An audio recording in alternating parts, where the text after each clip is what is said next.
Welcome to our channel. Today we how to configure Izotope RX for de-essing and voice restoration, complete guide step by step clearly.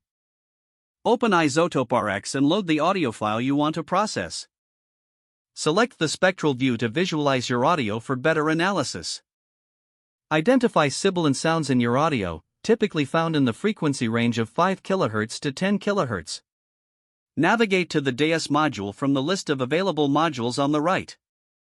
Set the frequency range slider to focus on the sibilant frequencies you've identified. Adjust the detection threshold until only the sibilant sounds are highlighted. Fine-tune the amount slider to control how aggressively the de-essing is applied.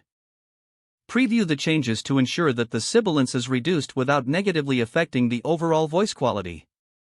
Next, we will focus on voice restoration. Select the repair module from the module options. Use the de-click option to remove any clicks or pops in the audio.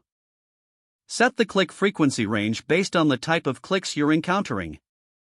Adjust the sensitivity slider to avoid affecting the voice tones. After that, move to the denoise module. Choose a section of your audio that only contains noise to create a noise profile. Click on Learn to analyze this section and capture the noise profile.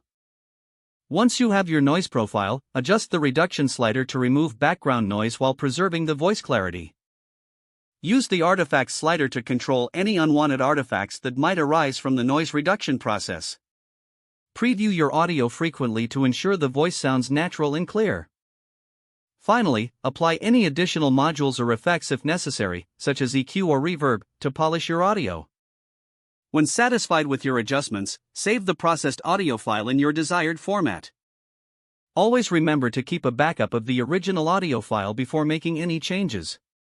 If the page does not load, refresh the browser or try again in a private or incognito window. Make sure you are using the correct email address, then retype it carefully to avoid small typos. If your password is not accepted, use the reset option and create a new strong password you can remember. Check your spam folder for verification or security emails, then complete any requested confirmation steps. Enable two-factor authentication if available to improve account security and reduce unauthorized access risk. After signing in, review your profile details so your contact information and settings are accurate and current. Don't forget to like this video and subscribe to our channel for more step-by-step tech guides.